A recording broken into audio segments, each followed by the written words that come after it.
우리 설교 제목을 따라해 봅시다. 상처를 이기고 믿음으로 살라. 자, 한 번 더. 상처를 이기고 믿음으로 살라.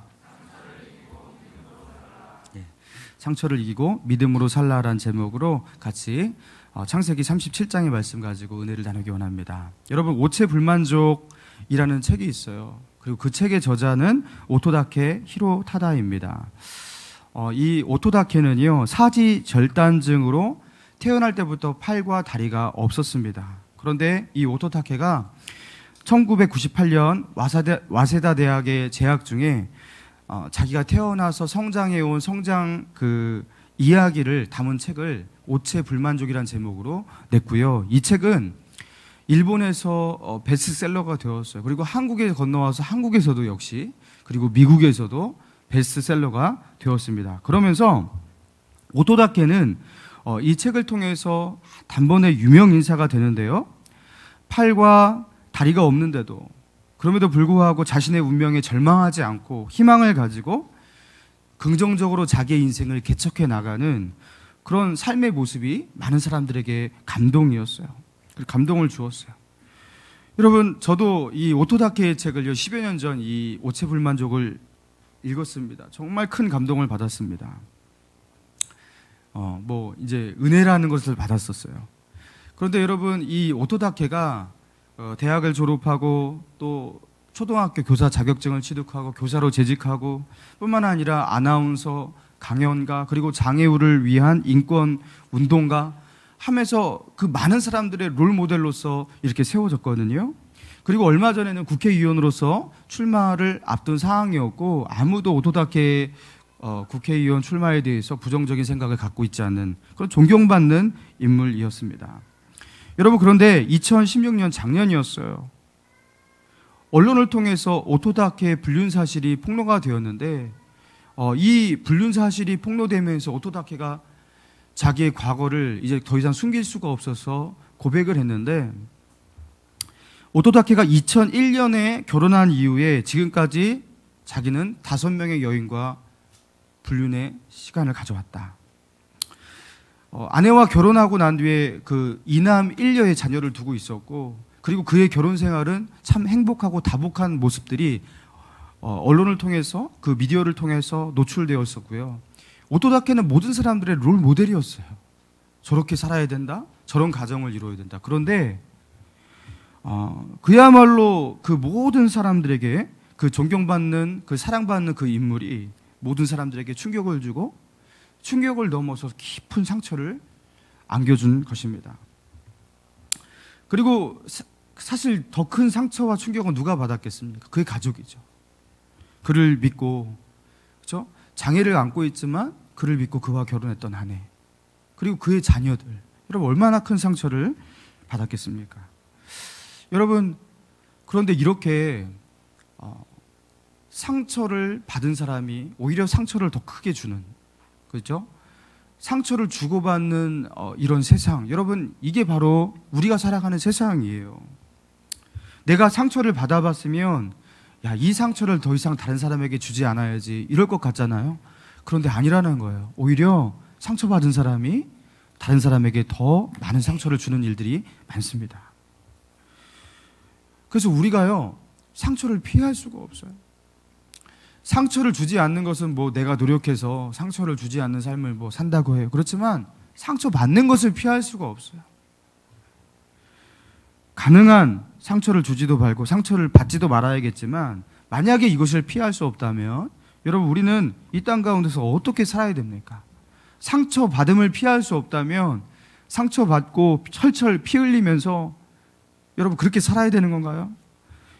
상처를 극복해야 되는 거죠. 여러분, 우리의 관심은 상처를 안 받는 게 아니라 그 상처를 이겨내고 극복해내는 거예요. 상처는 받을 수밖에 없어요. 이 세상을 산다면. 그렇지만 우리가 그 상처를 믿음으로 치료할 수 있다. 여러분, 이게 크리스찬이라는 것이에요. 여러분, 오늘 본문에도 바로 상처를 주는 사람들, 그리고 상처를 받는 사람들이 그렇게 많습니다. 여러 가지 인물들이 다 상처를 주기도 하고 받기도 하고 있어요. 특별히 야곱은 그 자기의 12아들 중에서 한 아들을 편애했죠. 누구입니까? 요셉을 편애했습니다. 자, 3절의 말씀을 같이 한번 읽어볼까요? 자, 37장 3절입니다. 시작. 요셉은 노년에 얻은 아들이므로 이스라엘이 여러 아들들보다 그를 더 사랑하므로 그를 위하여 채색옷을 지었더니, 요셉은 그 노년에 얻은 아들이기 때문에 그를 더 사랑했다, 이렇게 나와요. 그런데 아마 노년에 얻은 아들이기 때문만은 아니었을 거예요. 왜입니까? 야곱이 가장 사랑했던 여인 라헬이 남기고 간 아들이 바로 요셉이었어요. 그런데 라헬을 그렇게 끔찍하게 사랑했던 야곱이 라헬이 세상을 떠나자 그 사랑이 누구에게 갔냐면 이 요셉에게 갔던 거예요. 여러분, 그런데 그 요셉의 형들, 10명의 형들이 자기가 태어나서 자라오면서 아버지 야곱이 특별히 그 4명의 여인들, 그 어머니들 중에서 라헬을 유독 사랑했다라는 것, 그 편애했다라는 것, 여러분 그거를 몰랐을까요? 다 알았을 거예요. 그것을 알고서, 그렇죠? 배다른 자식으로서 그렇게 살아왔을 거예요. 그 살아가면서도 아마 상처가 있었을 것입니다. 그런데 라헬이 죽고 나니까요, 이제는 그 사랑이 누구에게 편애로 가냐면 요셉에게 갔던 거예요. 여러분, 이게 그 10명의 형들에게 얼마나 큰 상처고, 또 상처를 넘어서서 트라우마가 됐겠습니까? 똑같은 자식인데 그렇게 요셉에게만 그 사랑을 주고, 그렇죠? 요셉에게만 그 아버지의 마음이 그렇게 가 있는 모습들이 여러 정황 속에서 보였던 거예요. 게다가 이 요셉은요, 눈치도 좀 없었습니다. 요셉이 어느 날 꿈을 꾸잖아요. 꿈을 꿨는데 꿈을 꾸고 나서 이렇게 말합니다. 밭에서 곡식단을 묶더니 내 단은 일어서고 당신들의 단은 내 단을 둘러서서 절하더이다, 이렇게 말을 한 거예요. 그러니까 형들이 막 분노를 하잖아요. 그러면서 8절에 형들이 말합니다. 그의 형들이 그에게 이르되 내가 참으로 우리 왕이 되겠느냐, 참으로 우리를 다스리게 되겠느냐 하고 그의 꿈과 그의 말로 인하여 그를 더욱 미워하더니, 이렇게 나와요. 그러니까 이것을 현장의 언어로 말한다면 이 자식아, 네가 동생인데 우리의 두목이 되겠다고, 이게 버르장머리 없는 게 이게 하면서 막 이렇게 막 꾸질하고 나무라고 기분 나쁜 것을 그렇게 표현했던 거 아니에요? 그렇죠? 이러면 그만해야 되는 거잖아요. 그렇죠? 이러면은 이제 그만, 이제 이건 아니고 이렇게 말하는 건 아니구나 하는 게 일반적인 어떤 그런 그 사람이에요. 그런데 요셉이 어떻게 합니까? 또 꿈을 꿔요. 꿈을 꿨는데 이제 해와 달과 별들이 자기에게 절하는 꿈을 꾸잖아요. 근데 이제도 또 아침에 일어나서 어떻게 합니까? 형들이여 들어보소서 하면서 또 그 이야기를 하는 거예요. 여러분, 이게 요셉에게도 문제가 있어요, 없어요? 여러분, 이거 문제가 많습니다. 근데 요셉의 나이가 무슨 초등학교 뭐 저학년 이런 나이도 아니었어요. 17살이면 뭐 보통 이제 서양이니까 만으로 따지잖아요. 우리나라 나이로 18살, 고등학교 한 2학년 정도 되는 나이잖아요. 그러면 이 정도의 눈치는 생길 법한 그런 시간이에요. 그죠? 근데 요셉도 애지중지 키워서 그런지 다른 사람들의 감정을 헤아리고 어떤 공존하고 이런 것들을 잘 못했던 것 같습니다. 그러면서 본인은 순수하지만 다른 사람에게 상처를 안기고 분노를 자아내게 만드는 그런 행동을 했던 거예요. 제가 다루지 않았지만 그 전에는 형들의 잘못을 아버지에게 고자질합니다. 그러면서 형들의 분노를 또 샀어요. 여러분, 이런 일들을 요셉이 하면서 본인의 그 중심에 의도와는 상관없이 형들에게 매우 불편하게 만들고, 그렇죠? 안 그래도 편애를 받는 자신들이 너무나 힘든데 요셉으로 말미암아 더욱더 분노하게 만들고, 여러분 그렇게 만들었던 것입니다. 여러분, 그렇다면 요셉의 형들은 전적으로 피해자고 그 야곱과 요셉은 형들을 향한 가해자만 되었냐? 그게 아니라는 거예요. 여러분, 오늘 본문까지만 본다면 그렇지만 본문 뒤에 보면 12절 이하에 보면 이제 대사건이 나옵니다. 그게 뭡니까? 아버지 야곱이 요셉을 형들에게 보내잖아요. 그렇게 형들에게 보냈는데 먼 곳으로 보냈는데 거기서 들에서 형들에게로 걸어오는 그 요셉을 보고 형들이 어떻게 합니까? 자, 보라, 꿈꾸는 자가 오는도다. 잡아 죽이자. 요셉을 죽이려고. 그리고 결국에 요셉을 죽이진 않았지만 요셉을 어떻게 합니까? 구덩이에 던져놓고 그리고 그를 미디안 상인에게 팔아서 돈 받고 팔아 넘기는 인신매매를 합니다. 그리고 요셉과 형들 그리고 야곱 영원한 이별을 하게 됩니다. 그리고 이것은요, 요셉의 형들이 요셉에게 또 야곱에게 당했던 그 상처와 아픔, 분노, 이것을 뛰어넘는, 정말로 요셉에게는 씻을 수 없는 상처를 준 가해자가 또 되었어요. 그리고 야곱의 아들들은 자신이 편애받았다라는 그 상처, 그렇죠? 그 아픔을 야곱에게, 아버지 야곱에게 어떻게 갚아줍니까? 야곱이 가장 사랑했던 그 요셉을 야곱에게서 아예 없애버렸어. 그러면서 야곱에게요, 잔혹한 상처, 아버지에게 그 상처를 안기는 또 가해자가 됩니다. 그러면서 지금 등장하는 이 인물들, 야곱, 그리고 요셉, 그리고 그 요셉의 10명의 형들, 이 모든 3명의 그 역할들이요, 다 가해자 또 피해자가 다 되고 있는 거예요. 서로 상처를 주고 상처를 받는 그런 사람들로서 이렇게 있는 것이에요. 그런데 우리가 기억해야 할 것은요, 지금 우리가 주목하고 있는, 읽고 있는 이 주인공들은 다 누구입니까? 믿음의 가정이에요. 여호와를 경외하는 믿음의 가정이고, 베델 이후에 하나님을 예배하기 시작한 예배자들이고, 그리고 믿음의 공동체라는 것이에요.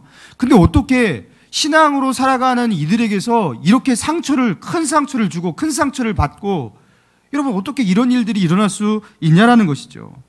그리고 신앙으로 시작한 우리가 어떻게 신앙으로, 믿음으로 살아가는데 어떻게 이런 큰 상처를 받을 수 있냐라는 것이죠. 예수를 믿으면 이렇게 상처받는 일 좀 없어야 되는 거 아닙니까? 여러분, 그런데 오늘 본문의 말씀은 예수 믿는 사람도, 하나님을 경외하는 사람도 상처를 받을 수 있다고 말하는 거예요. 그리고 하나님을 경외하는 그런 공동체 안에도 상처를 주고받는 일들이 일어날 수 있다고 말하고 있는 것입니다. 그리고 이것은 피할 수 없다고요. 우리가 예수를 믿지만, 하나님을 경외하지만 우리는 온전히 성화된 사람이 아니라 아직도 죄성을 가지고 있고, 그리고 이 죄성과 싸우고 있는 죄인들입니다. 그리고 우리가 이 땅에 살아가는 한 이 죄성 속에서 상처를 주고받는 일은 피할 수가 없어요. 그래서 상처를 안 받은 사람은 없는 것입니다. 신앙의 공동체건 신앙의 공동체 바뀌건, 여러분, 우리는 상처를 피할 수가 없는 것이에요. 여러분, 그렇다면 우리는 상처를 안 받을 수가 없다면, 여러분, 우리의 관심사가 어디가 되어야 돼요? 상처를 안 받을 수가 없다면 상처를 어떻게 극복할 것인가에 주목해야 되는 것입니다. 여러분, 그리고 오늘 본문은요, 그 상처가 어떻게 극복될 수 있는지에 대해서 그 시작을 우리에게 알리고 있는데요, 바로 요셉 이야기를 통해서 우리에게 말하고 있는 거예요. 여러분, 형들에게 인신매매를 당한 요셉이에요. 성경의 모든 인물 가운데 상처를 받은 사람 1번, 2번, 여러분 꼽아보세요 한번.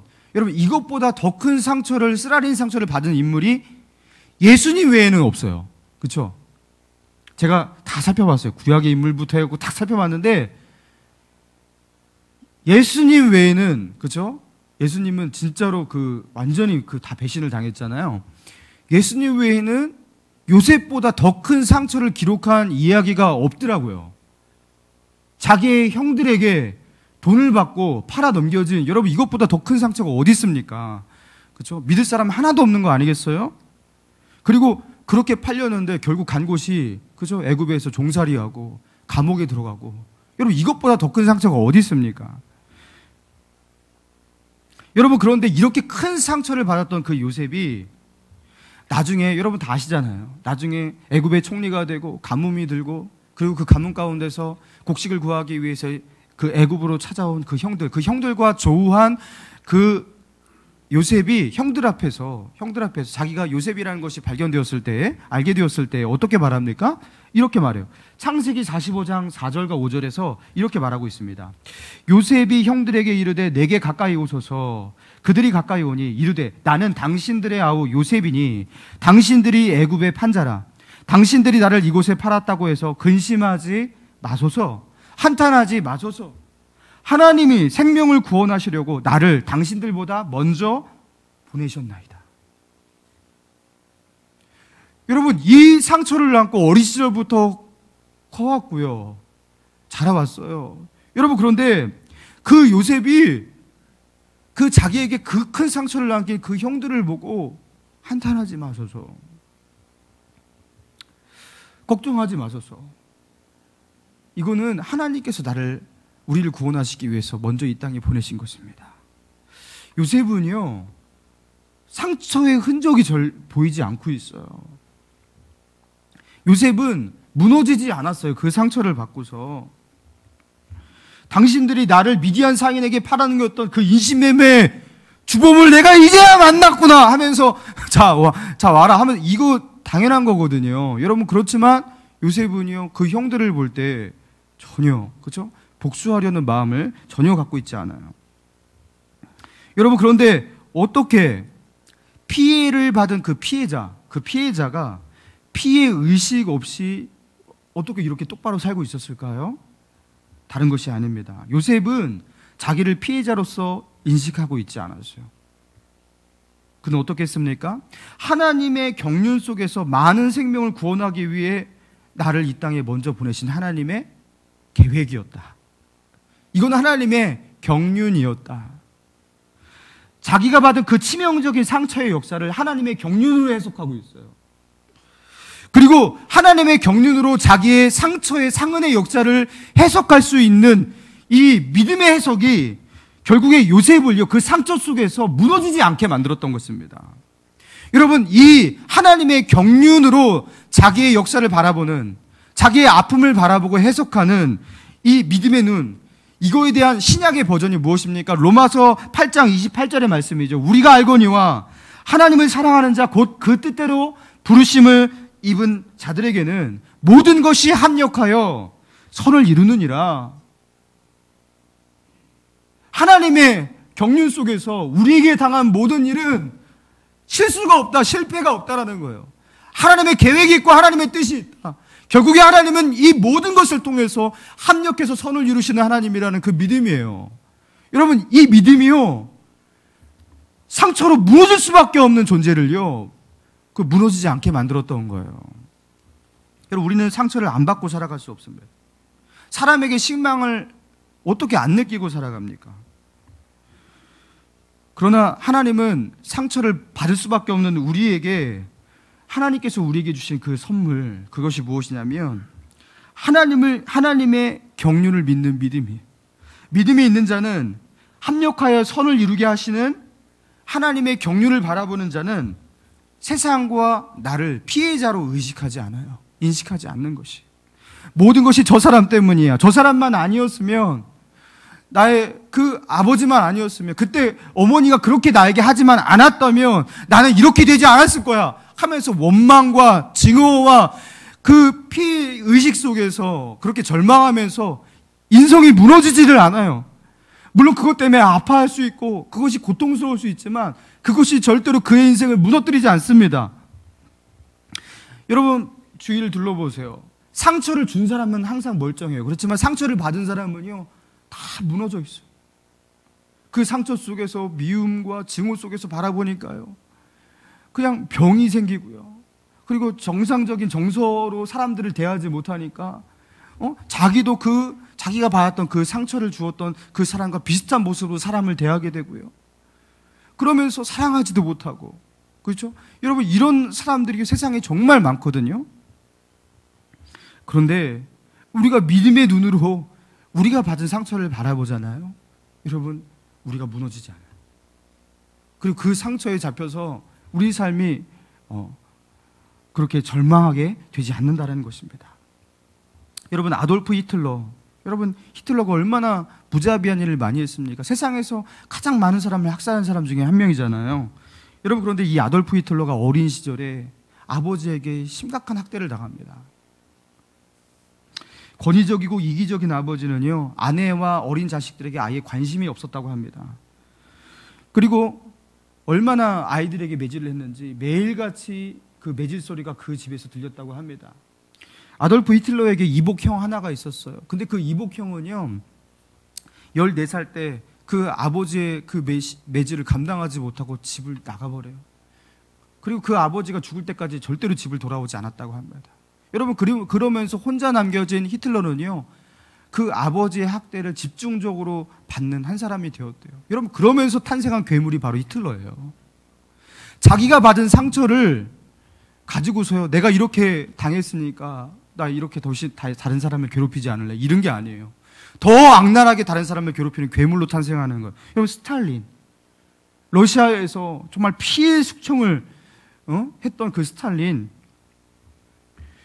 그 러시아 정교의 그 종교인 그 신부까지도요, 잔인하게 그렇게 학살하며 죽였던 그 무법자 아닙니까? 그 스탈린이 어린 시절에 그도 아버지에게 그렇게 학대를 당합니다.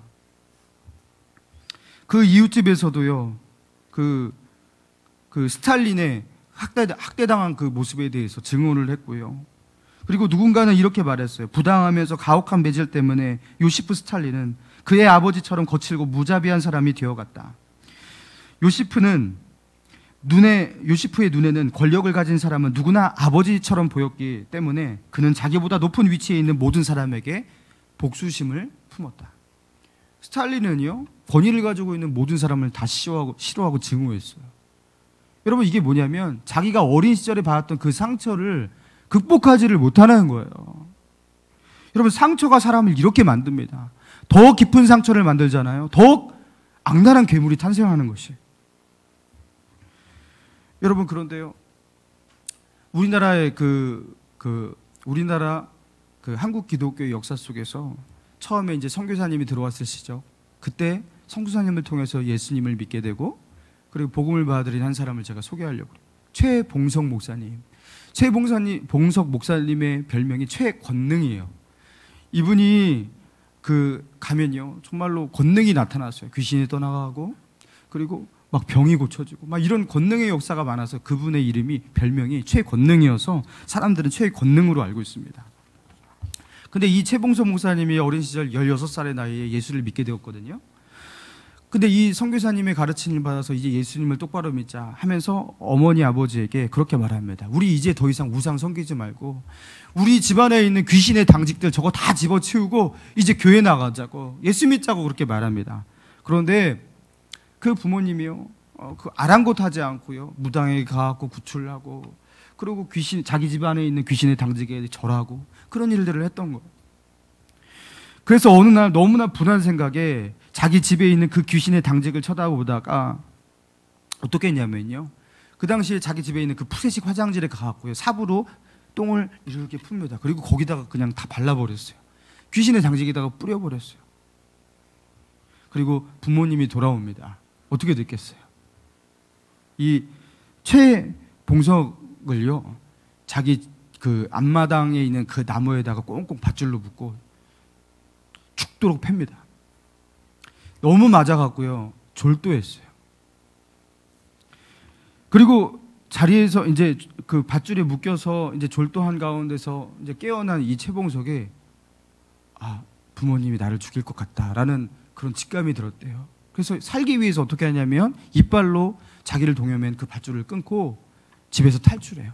그리고 찾아간 곳이 언더우드 선교사님의 집이었고요. 그리고 그 언더우드 선교사님의 아내가 그 최봉석 목사의 그 피로 낭자하고 더러워진 그 옷을 벗기고, 그리고 새 옷을 입히고, 그리고 성경을 가르쳐주고, 그러면서 믿음으로 돌봐요. 그런데 이렇게 숨어서 거기서 예수 믿는 거, 언젠가 걸리면, 부모님에게 걸리면 죽겠다 싶어갖고 어디로 피하냐면요, 만주 벌판으로 도망갑니다. 최봉석이. 그리고 그 만주로 도망가서 거기서 만나는 사람마다 전도하고, 그리고 설교하고 복음 전하고 그러는데, 그때부터 권능의 역사가 일어난 거예요. 최봉석 목사님이 나아가는 곳에 막 귀신이 떠나가고, 병자들이 고쳐지고, 교회가 세워지고, 여러분 그런 일들을 하면서 이분을 통해서 만주에 큰 부흥이 일어났던 것입니다. 그러면서 시대에 쓰임받는 아주 귀한 인물, 생명을 살리는 인물이 되었던 것이에요. 여러분, 부모에게 버림받는 정도가 아니라 부모가 자기를 죽이려고 했어요. 그리고서 부모님을 떠날 수밖에 없었어요. 여러분, 이거 16살의 나이에 너무 깊은 상처죠. 요셉은 17살. 그렇죠? 여러분, 그런데 이 최봉석 목사님은요, 아까 그 히틀러, 그리고 스탈린, 여러분 이런 분들과 전혀 다른 열매를 보여주고 있잖아요. 그게 뭐냐라는 거예요. 그들은 피해 살인마가 되었지만 이 최봉석 목사는 사람을 살리고 천국 복음 증거하는, 여러분, 하나님의 사람이 되었잖아요. 이게 어떤 차이입니까? 하나님의 경륜으로 자기의 상처를 해석해버리면 이게 이렇게 차이가 나버리는 거예요. 내가 주를 위해서 고난을 받는다. 이 속에 하나님의 뜻이 있다. 나를 향한 하나님의 연단이다. 여러분, 하나님의 경륜 가운데 나의 상처를 해석하니까 이게 이렇게 달라지는 거예요. 여러분, 우리 상처를 그렇게 들여다보시기 바랍니다. 여러분, 예수 믿는 사람은요, 믿음의 눈으로 자기의 역사를 해석하고 바라볼 수 있어야 되는 거죠. 여러분, 저도 제가 청년부 설교 가운데 몇 번 말한 적이 있어서 아는 분도 있을 텐데요. 제가 젊은 그 청년 시절에 참 깊은 상처를 받은 적이 있었습니다. 제가 군대를 제대하고 복학할 즈음에 저희 아버지가, 다 설명하긴 그렇으니까요, 아무튼 저와 형을 쫓아냈어요. 2년 반 동안 정말 돈 한 푼 없이 그냥 나갔어요. 여러분, 그러면서 제가 이제 잘 곳이 없으니까 고시원 전전긍긍하고, 때로는 그 돈도 없어서 교회 예배당 가고 의자 붙이고 거기서 2달 동안 자고 숙식하고, 여러분, 이러면서 살았거든요. 여러분, 그러면서 제가 아버지에게 그러면서 저희 아버지가 저희 어머니도 못 만나게 했어요. 2년 반 동안 못 만나게 했어요. 그리고 호적에서 판다고 막 그랬어요. 그렇게 살면서 밥도 많이 굶어보고 정말로 힘든 삶을 살게 되었는데요. 그때 그렇게 힘들 때마다 제 안에 피어오르는 게 무엇이냐면 아버지에 대한 원망, 증오였어요. 다시는 아버지의 얼굴을 보지 않으려고 했어요. 다시는. 그게 점점 커지더라고요. 절대로 그분을 아버지로 부르지 않겠다. 이 다짐을 매일같이 했어요. 절대로. 어느 날 주님이 말씀하셨어요. 대성아, 이거 너희 아버지가 한 게 아니야. 이거 너 신학교 들어가게 하기 위해서 마지막으로 너에게 주는 코스웍이야. 내가 너희 아버지 사용한 거야. 그리고 너가 의지할 수 있는 그 마지막, 그게 너의 가족이잖아. 내가 그것까지 내가 뺏어버린 거야. 나만 바라보라고 하면서 너에게 주는 마지막 이 코스웍이니까 너가 이 커리큘럼을 잘 이수해야 해 하면서 제가 가지고 있는 증오, 원망, 미움, 그것이 올바른 자세가 아니라는 걸 저에게 알려주셨어요. 여러분, 그러면서 제가 받은 그 상처, 그것을 다르게 해석하게 해주시더라고요. 여러분, 그러면서 그때부터 제가요, 상처받은 자로서 자기를 바라봐야 되는데 그렇게 바라보지 않게 되더라고요. 피해자가 되어야지 피해를 받는데 피해자로서 자기가 의식이 되지가 않는 거예요. 그러니까 어느 날 보니까 제가 아버지를 원망하지도 않고 미워하지도 않는 자기의 모습을 보게 되었어요. 그리고 심지어 아버지에게, 아버지 잘못했습니다. 그래도 제가 아들인데 아들을 받아주셔야죠. 여러분, 제가 그렇게 말했어요. 여러분, 놀랍지 않습니까? 만약에 저에게 믿음이 없었으면 아버지하고 생이별했을 거예요. 절대로 용서하지 않았을 거예요. 상처가 그만큼 컸기 때문에 그래요. 여러분, 그런데 믿음이라는 것이 이 상처보다 강하다는 것을 제가 느꼈어요. 상처로 벌어지고 상처로 골마지는 그 속도보다 하나님이 우리에게 주신 그 믿음이 우리의 상처를 치료하는 속도가 더 빠르고 그 아픔을 보듬어주는 그 속도가요, 훨씬 더 빠르다는 것을 제가 그때 체험했습니다. 사랑하는 여러분, 여러분의 각자의 삶 속에서 상처와 아픔들이 있을 거예요. 어린 시절에 여러분 당한 아픔들이 있을 거예요. 그것이 또 누군가는요, 그곳에서 헤어나오지 못하고 그것 때문에 증오와 원망이 그 마음 가운데 자리 잡고 냉소적인 마음, 그리고 누군가를 사랑하지 못하고, 그렇죠? 안아주지 못하는 그런 마음으로 그렇게 커오신 분들이 있을 거예요. 여러분, 근데 오늘 주님은 말씀하십니다.